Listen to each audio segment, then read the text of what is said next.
Well, hello and welcome to another amazing guest interview here on the Profit with Law podcast. I'm your host, Moshe Amsal, and today I have a treat for you. Our guest is Bob Burg. Bob is a very well-known speaker and author.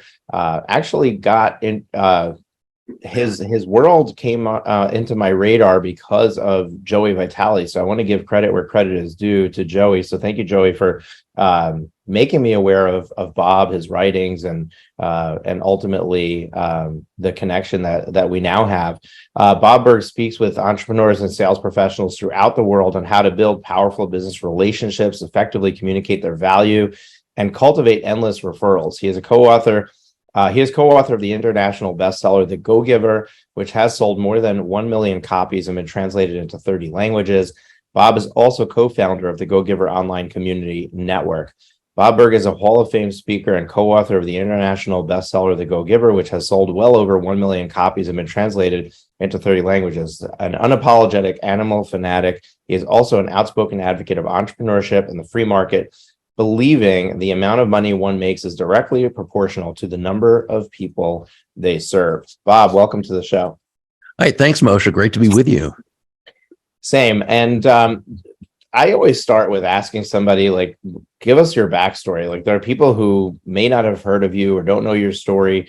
How did you come to working in the space, becoming an author? What led up to that? Yeah, I began in broadcasting, first in radio, sports, and then television news. I was the late night news guy eventually for a very small ABC affiliate in the Midwestern United States. Wasn't very good at it, though, and it wasn't long before I knew that wasn't going to be my career path. And so I like to say I graduated into sales. The challenge I had when I first started in sales is I had no experience, no background, no formal sales training. So I went out there and I was winging it for the first few months, and that does not generally work out well, and it didn't for me. So I was really floundering. Eventually I was in a bookstore looking for something. I wasn't sure what, and this is 40 years ago. So it's not as though everybody knew about personal development and sales, teachings. And so I certainly didn't. But fortunately, I stumbled across a couple of books. One was by Zig Ziglar and another by Tom Hopkins, two of the legends in the sales space. And I got their books and I would just study them after work, and I'd study them into the wee hours of the night, and I would practice and I would drill and I'd rehearse, and I just kept at it. In about 3 weeks, my sales began to go through the roof. Now, here's the interesting thing to me, Moshe. There was really no significant difference between the Bob Burg who had been struggling and the Bob Burg who's now sales were going well, other than I now had a methodology. I had a system.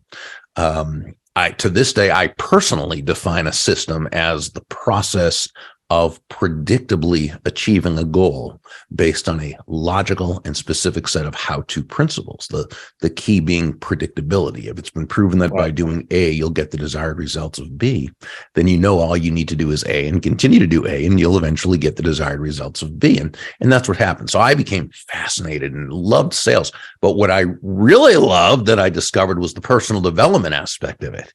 And it was suggested that I start getting all these books, such as How to Win Friends and Influence People by Carnegie, and Think and Grow Rich by Hill, and Psycho-Cybernetics by Maltz, and As a Man Thinketh by Allen, and all the ones, Greatest Salesman in the World by Mandino, and all these great books. And I began to realize that sales wasn't just the how-to aspect, as important as that is. It was really growing inside. Right. It was becoming successful internally, and then allowing that internal growth to manifest into outward success. But so I loved the whole thing. It was fun, right? And several years later, I became sales manager for another company, and started showing others and being asked to show others what was working for me. And it kind of morphed into a speaking career. And as you know, one part of positioning yourself as a speaker is to author a book. And I wrote Endless Referrals, Network Your Everyday Contacts into Sales back in the 90s. That was my first kind of big book. And then, of course, the co-authoring the Go-Giver series with John David Mann in the starting in the mid 2000s. And that's sort of how it happened. I didn't realize that Endless Referrals was the first book. Yeah, that was back in the because 90s. The Go-Giver is more well known. I thought that The Go-Giver was the first one, and the Endless Referrals was a more recent book. I didn't realize that. Very, very interesting. Did you also dive into like the cassette tapes? Like Zig Ziglar was big into there was a ton. I mean, you could be walking around with attaché cases of cassettes and putting them in your trunk, like everywhere you go, listening to wherever I drove. I went to Automobile University. So and again, when we say cassette tapes, a lot of people probably don't even know what we're talking about, right? But that's what it was back then. They used to call them cassette tape albums. Remember, in the big clamshells and the absolutely. Yeah, I remember when I bought my first car. And I'm significantly younger than you, but I also was into listening to the tapes. I actually was, I became an Amway distributor really early. Oh yeah. And they're big into the absolutely the learning systems, learning system, just being motivated to continue on through the library. So when I bought my first car, like one of the big caveats that I needed was that it had to have a cassette player in it. That was.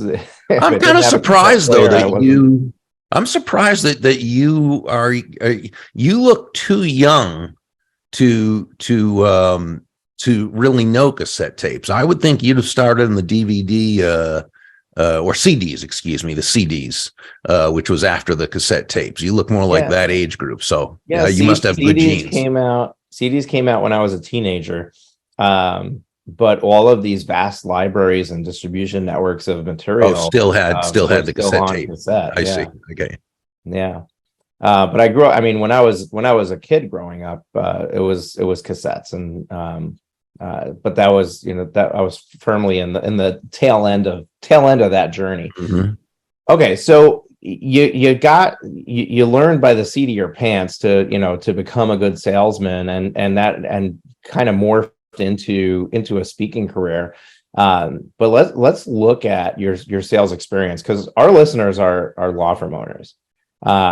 And law firm owners, the number one challenge that they need to overcome from when they open their doors is how do I get clients? And the biggest problem with that is we're in an evolution today of digital marketing, digital advertising, and those are expensive places to play. So when somebody starts, it's very difficult for them to win against big competition when it comes to, paying for Google ads or Facebook ads, things like that. And they need to find other ways of bringing in business. And I think that if they master referrals, then that can grow their business to the point where there's enough money to become a player in some of these more pay-to-play areas. So I wanted to start focusing there because I thought that would be a really good place to unlock some value for our listeners in your experience and your expertise, is going through that process of talking about, setting up a referral system of some kind. So what do you think? Can we jump into that? Yeah, well, one of the big issues in terms of sales and marketing when it comes to lawyers, it's actually twofold. Is one, most lawyers get into law because they love the law, and so they're great, in a sense, technicians. Okay, for lack of a better word, they know what they're doing. They know the law, and they want to get right into their right. Mm-hmm. They don't want to feel as though they are salespeople. And yet, as a lawyer, you need to be selling legal services. Now we can go, all meta and say, well, I'm selling the solution of it. Well, you are, of course. You're helping people to whatever it is, the problem you're helping them overcome, depending upon your area, of course. And you're still having to sell legal services. Right. And a lot of lawyers, just like accountants and other doctors, other professionals, just the idea of their being in sales is anathema to them. They don't want to think. And yet you are. Now, so the first thing is understanding what selling really is and reframing that. Because if we believe that selling is trying to convince someone to buy something they don't want or need. Well, of course, who would want to do that if you have any sense of values and ethics and so forth? No, of course not. That's not selling, and that's being a con artist, right? Right. Selling is simply discovering what the other person does need, want, or desire, and helping them to get it. The Old English root of the word sell was selan, which meant to give. So when you could say when you're selling, you're literally giving. Now, someone might say, well, Burg, that's clever and everything, but really, when you're selling, what are you really giving? Well, you have that prospective client in front of you. You are in the selling process. What are you giving? I suggest you're giving them time, attention, counsel, education, empathy, and most of all, immense value. So when we can look at selling that way, now the process of the selling and gathering referrals becomes a lot easier. And then there's one other issue, and that is for many years, when people graduated, when young lawyers graduated law school and became an associate in a firm, they were told by the partners, don't you worry about bringing in business. We'll make the rain. You just do your hour, the billable hours. And so right there, that sort of said, okay, I'm not out there set, right? And that's not a good thing because you don't get experience doing what you need to be doing in order to have a successful practice. So now it's different. Now, as you say, there's much more of that attitude. Yes, your job, aside from doing the wonderful legal work, is to make it rain as well, and that's a good thing. I think that's a wonderful thing. And we've worked with lawyers and who have taken on what we call the endless referral system, doing it the go-giver way, and have been able to build their practices in a way that they just feel great about it, and it's very sustainable and it's lucrative and so forth. So yeah, absolutely, let's do that. So I love the reframe that you did to get us to understand that we're not, selling is not selling the way that we think of selling. But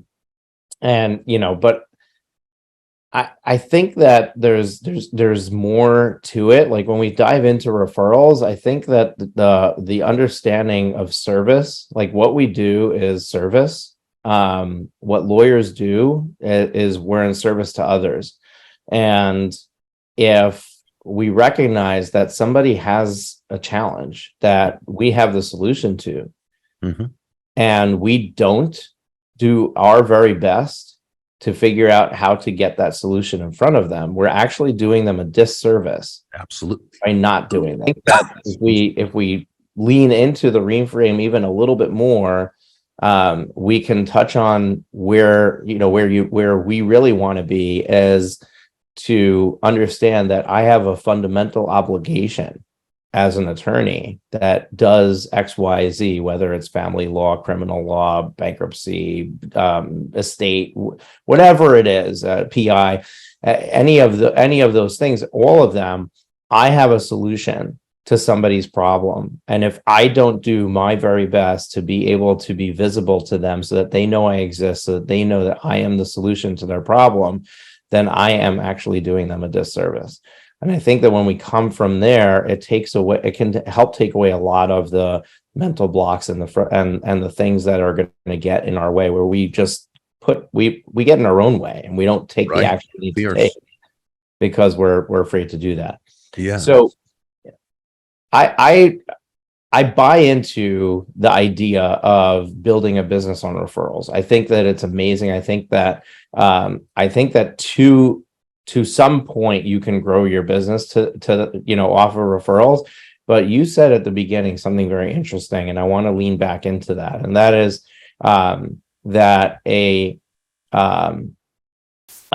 system is one where you can take this, the same action, follow the same actions to create a consistent result. Right. And what I want to understand is, how do we do that with referrals? How can we make our referrals predictable? So let's look at consistent result. Yeah, let's look at the two main areas. One is the people who you meet on an ongoing everyday basis, whether we're talking about online or in person in your local community. It's developing relationships with them, okay, to the point. Well, let's put it this way. I've had a saying for for I guess 30 or 35 years since I wrote the first book, and it shows up in pretty much every book I write, and that is that all things being equal, people will do business with and refer business to those people, including those attorneys they know, like, and trust. So the key is developing know, like, and trust relationships with all the new people you might come into contact on any day, on any medium, again, whether online, social media, in person, what have you, because those people, they may never need you, okay? But they know somebody who does, or they may know somebody does, either now, a month from now, 6 months from now, a year from now, what have you. So when you develop a relationship with that person where they know you, they like you, they trust you, they know what you do, right? And they know how to refer you, that's a person who is a great referral source. You can build a business on that. Okay. I've taught lawyers how to do that. Now, there's another point. Now we get a little bit deeper. That is when you have a client, it's being able to teach them how to refer you. Now, remember, depending upon what kind of law you practice, they may not be able to give you, you may not be able to ask in the way that we have most of our entrepreneurs and other salespeople ask, because by the very nature of what you're helping someone to do, it might be something that person wouldn't want you to know about that other part, right? So if that's the case, it's not always the case, but if that's the case, then you've got to be able to teach those clients of yours who know you, like you, love you, trust you, how to recognize that person who would need your services in order to be able to refer you when that other person needs you. But you can also do this. You can also, with those people who, again, know you, like you, trust you, you can ask them for referrals of people, and you can position it in a way that person may not need me right now, may not ever need me, but they may know people who eventually will. So now what you're doing is you're building up your circle of influence, your sphere of influence of the know, like, and trust community you've now developed. And you've got a whole lot of what we call in the Go Giver personal walking ambassadors. I love the idea of personal walking ambassadors, but you said that was the second level, right? Like the first level are the people that you're interacting with every day. The second level are the clients that you serve. And what's interesting is that if we look at the typical way that people try to get referrals, is they first go to their clients and say, hey, we're open for business. We're taking on new clients. If you know anybody who needs our service, we'd love it if you sent them our way. And even that's probably the wrong tactic, but no, we can work on that one. We do it a little differently, but the point is that you're still approaching people who you already have that relationship with, and that's great. It's just the language we can work a little bit, but that's fine. Okay, so I want to circle back to that because it seems like there's a bigger opportunity with the people you're interacting with every day.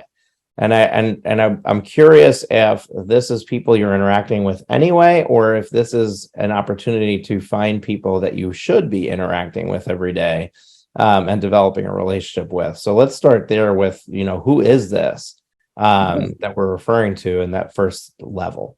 First, great point you make, and it's both. It's the people who you might meet for any given reason. It could be at you meet them at a local business activity, or you meet them at a party, a social function somewhere. It might be you meet them at your kid's PTA meeting or ball game. You could meet them at a charity event, right? You're looking for people who are obviously the more of a center of influence that person is, the greater the opportunity and the greater the chances are when you have that know, like, and trust relationship, you've got someone who they know a lot of people. And that's, of course, but you never know who it is that you're meeting and building a relationship with, and how you can serve them and how they can serve you, and you build a bigger pie together. So I think it's always yeah, sure. You want to, whenever you can, go to where the best chances of your prospects are, or people who would know your prospects and have influence with them. Sure. Yeah. What I tell my clients is, like if you're a divorce attorney, then you maybe want to become friends with a bunch of marriage counselors in the area, right? Like develop relationships with people who are going to be the step before somebody's looking for a divorce attorney. Or if you're in business law, maybe you need to have relationships with a bunch of accountants. So there is some strategy in figuring out who to develop relationships with when And it comes to the clients that you have. Yeah, I'd also say this, and please excuse me. I'd also say this: if you are positioning yourself with a bunch of marriage counselors, okay, and having a chance to either speak at a something they do, or just be there in their local organization or what have you, you should also have I don't say should, but could have a small booklet that has 10 steps on how to prepare for an amiable what have you, or how to just so that just so that they are able to have something of yours that positions you as the expert if and when that time is needed. So you can do that as well. Yeah, I love that. Give them the first step. Give them the thing to share with their client that will help them to bridge that transition from where they are to where they want to go. But I want to talk about quantity of relationships, because as when you say, hey, everybody you interact with, if I try to develop true relationships with everybody I interact with, I'd spend the whole day just talking to people, meeting people, and running around and keeping tabs with what's going on in their lives. And so there, on the one hand, there's the level of effort. On the other hand, there's also tracking everything. And I once heard somebody interviewed on a podcast, and they talked about how intentional they were with the relationships that they kept.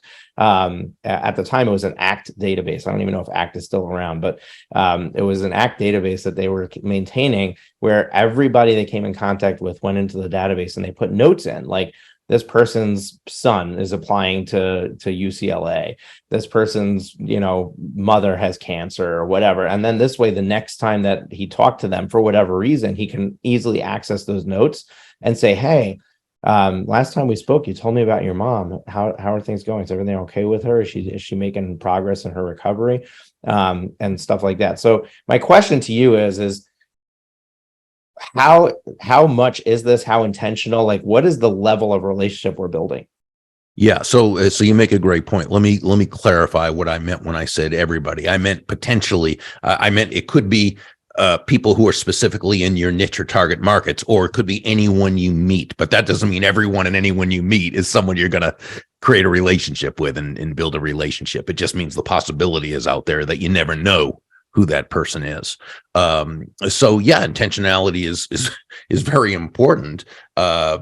It's here's the thing: the quality aspect is very important, but quantity is also important. The first law of the Go-Giver is all about the immense value that you provide to your customers, clients, and so forth. And that's great. That's the foundational aspect, the value you provide, the quality. But it's not enough to just serve one client either, right? So we also want to build a big book of business. We also want to build a clientele. And in order to do that, no, it is important that you meet a lot of people and that you are, again, able to genuinely leverage those wonderful know, like, and trust relationships so that you're able to do that. Now, yes, when you meet someone, you want to learn about as much about them and make the conversation about them as possible. And I would absolutely make notes after I get, through with that conversation. You want to know as much as you can about them, because that attention to detail is just vital. It's absolutely vital. So yes, with whatever contact management system you use, you want to do that. But you certainly, as you said, you certainly can't, do that with every single person you meet. It would be counterproductive. Do you have a system when it comes to maintaining relationships? Like, is there a certain number of contacts that you want to have with them? Is there a certain quality of contacts you want to have with them? Like, what I'm grappling with in trying to put this question in a way, I think you understand what I'm asking, but yeah, building relationships and getting referrals from people seems like a daunting task, right? And I think that if we can bottle it up into a system that says, hey, if you meet somebody, you need to have, you need to be in contact with them a minimum of X number of times a year. And those, some of those could be, automated, some of them are more manual, and then you have to have a system for telling them how to refer business to you. So what's the step-by-step process that we can have our listeners start to think about following when it comes to relationships, in regards to getting referrals from them, to make it more predictable? Yeah. So let's just go to the beginning of it. You meet someone, and let's say you meet this person at a charity event in your local area, and his name is Gary. And he tells you his name, you tell him your name, you ask him what he does, and he gives you a whole big elevator speech, probably, because that's what people have been trained to do. And he says, well, I'm vice president of Acme Office Products. We sell high-end copying machines to businesses that need to blah, blah, blah, blah, blah, blah. It gives you the whole thing. Well, you want to listen respectfully, of course, because it's important. And he's telling you, but when he asks you what you do, don't give him an elevator speech. Don't even give him a benefit statement. I'm just a lawyer with the firm of, and I'm an attorney with the firm of, what have you. And that's it. Because understand that right now, when you first meet this new person, his level of interest in you and in what you do can really be summarized in 3 words. He doesn't care. Okay. So instead of being the person who, let that person do the talking about themselves. I always suggest asking a couple of what I call feel-good questions. Feel-good questions are not salesy or prospecty. They're not intrusive. They're not invasive. They just make this person feel genuinely good about themselves, about the situation, and about you.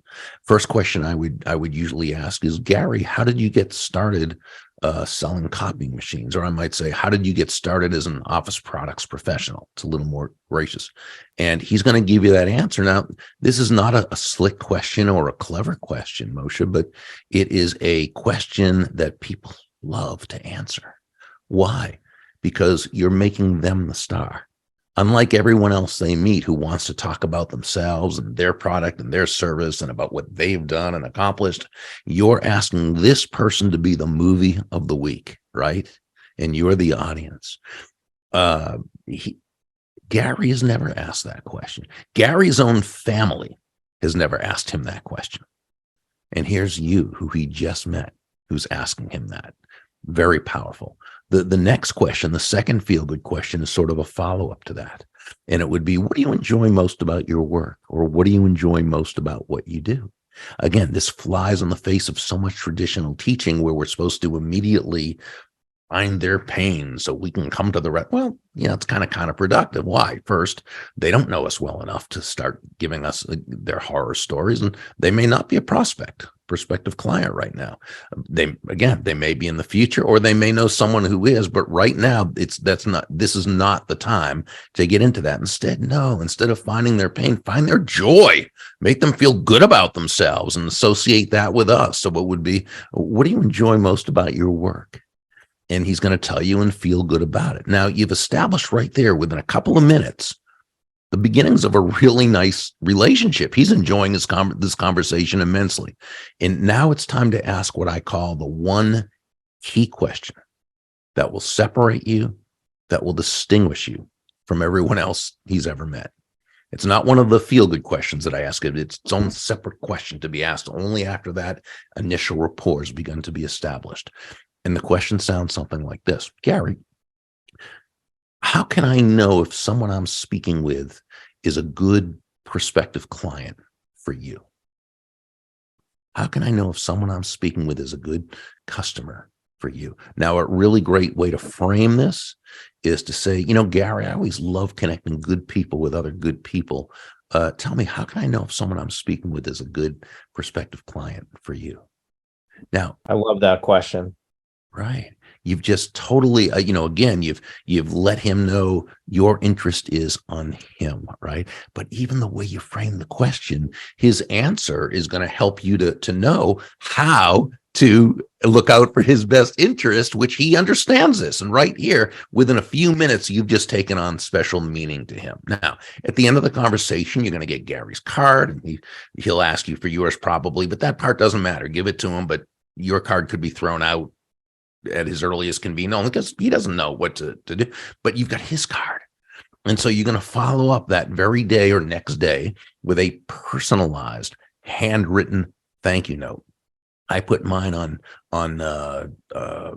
regular on a 8.5 by 3-inch note card. It's of 70 to 90 pound card stock, and it's typically got your information. It has your benefit statement, so it might be depending upon what you practice.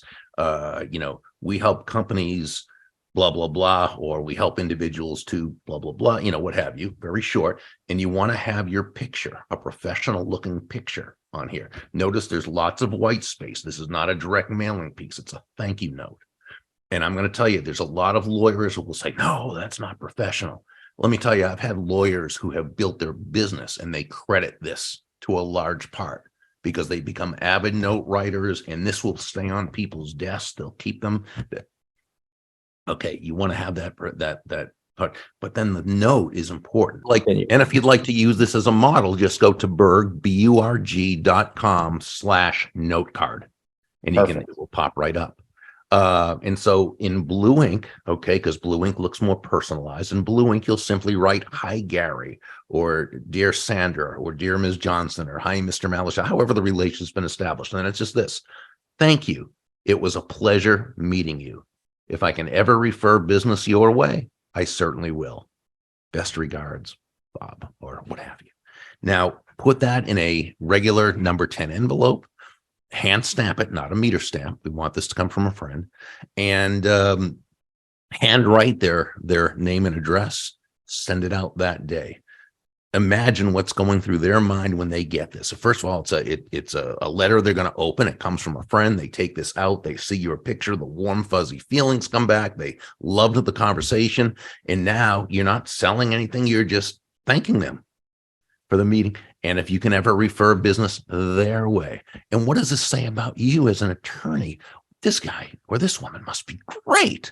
I mean, not only, do they love that you made them feel good about it, but you followed up with a personalized handwritten note card. And it wasn't even about you. It was about them. Now, you also want to, of course, wherever they are on social media, you're going to connect there. That's fine. And you know that you want to support them in terms of when they post something, and you want to either retweet it or repost it or have a good comment, whatever. I'm also going to suggest that as you learned about them, because you learn certain things about them, and as you can learn more through online, what some of their recreational activities are. You may know what charities they support or what causes they're involved in, right? And so put a Google alert so that when something comes up about that, it might be that they mentioned about how proud they were of their alma mater. And when something comes up, that, and then send that note, right? With a little note that just that you printed out, that you put out, so just came across this, thought it might, or you found out, or one of the people you met, Anne, who's a entrepreneur, she had mentioned about her daughter being a star soccer player who's 15 years old. So maybe you look up information about soccer camps or something, and you print that out and you send that with a little note. There's all sorts of ways you can bring value to others. Okay, I'd also suggest, and if you go to, again, Burg.com/note card, and you scroll down, you'll see an image of a notepad. These notepads are set up much the same way, but people keep these on their desk, right? So they're looking at you all the time. They see your name, they see your face, they know what you do for a living. And again, there's plenty of white space, so they're taking notes and they're using it. They see you all the time. There's all these different ways you can connect people with other good people. And of course, when something comes up that would be a good referral, boom, you want to make that connection. So there's all these things you can do to create this relationship and develop this know, like, and trust. Yeah, I love it's not just the idea of sending a follow-up note or sending something that you print out, but it's the extra effort to make it personalized that really is what's going to make the impression. Like, it's so easy to take the easy route and to just share something online.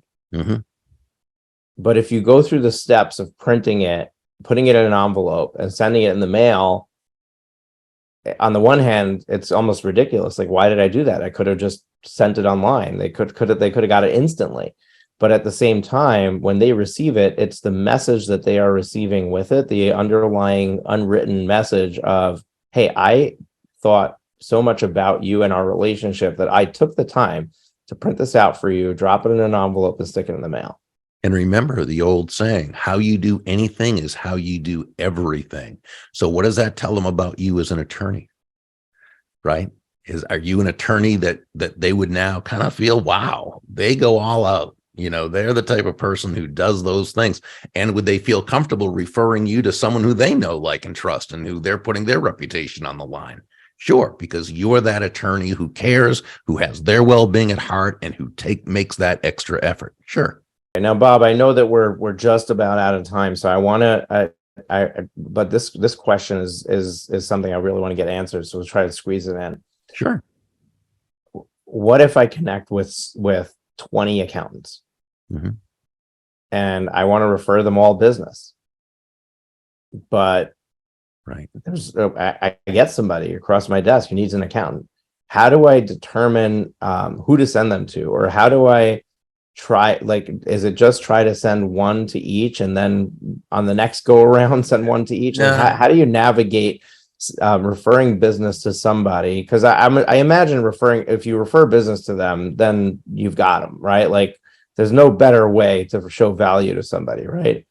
Yeah, and yet, as you're alluding to, you can't really do that. You know, if you're a real estate attorney, you know, you have all these realtors who refer you, right? Well, obviously, you can't refer every realtor, so you know, it's very much the same. So you can't do that. You've got to find other ways to be able to provide value to them. But what you can do is, you know, when someone needs an accountant, if you can recommend, you know, 3 people maybe, and what you do is you drop a note to each of them, and sometimes an email is appropriate, or a text. It just depends how the relationship is you let them know that, you know, that they were one of 3 accountants that you referred, and hopefully you'll be getting a call, and best of, you know, that sort of thing. So you find ways around it, but yeah, there's certain limitations in that, and that you certainly can't do that. I will tell you one thing that I do when I refer business to somebody is I do a warm introduction. So I'll send an email to party A, and I will say, and the subject will be intro of party A to party B. And then I'll copy both parties on that email, and I'll write about both of them and why I'm making that introduction. And the reason I do that is because if I just tell somebody, here's so-and-so's name, you know, go and call them, they may never do that. But if I do the introduction to both parties, then chances are they're going to pay attention to it. They're going to respond to it. But now both of them have the other's information. Yeah. So here both have it. The other thing, my one suggestion. Yeah, go ahead. Okay, is that the party who you are, the party, not who you're referring to, but the party who's being referred, you get there okay first that you do that.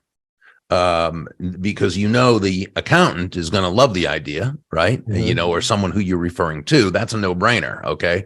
But you don't want to put that other person into a position where they're uncomfortable, where now they feel as though they're obligated. So I would get their buy-in first. That's what I always do. I always say, I'd love to connect you with so-and-so. May I include you in a mutual email? And then in the email, I let both parties know that so-and-so has, you know, agreed to be introduced, and so forth. And then exactly what you said, give each a very nice, edifying introduction of one another and how they could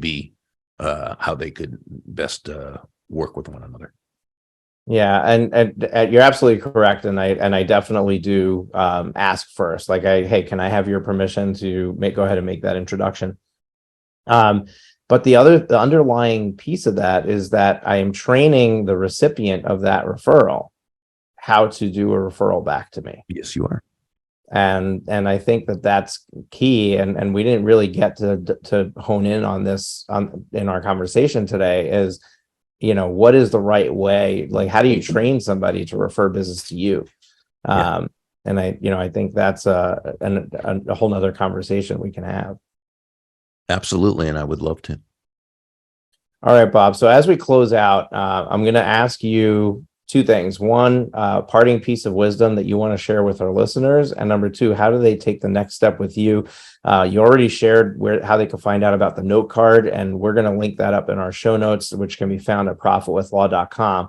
But if there's another place that they can go to learn more about you, the work you're doing, and how they can learn more about the conversation we had.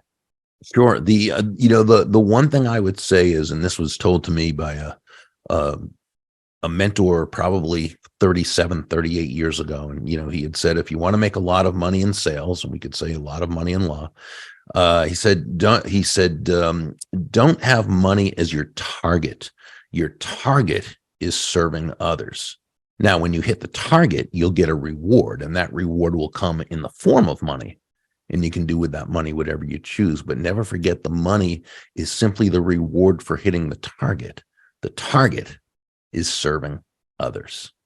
And I think when we keep that in mind, then we have our focus on the right place, and we're much more likely to create what we call that benevolent context for success. In terms of information, and by the way, the 10 questions, if they would like them, they can go to Burg, burg.com/10Q. So 10 and then Q for 10 questions, and they can print those out. But there's 10 questions plus the one key question. But remember, you'll never have time to ask any more than 2 or 3 questions during any one conversation. Where people can get more information on me, it's just Burg, burg.com. They can also get the chapter of the book to see if they like it first before clicking through to Amazon. And while they're there, they can subscribe to my daily impact emails that I send Monday through Friday.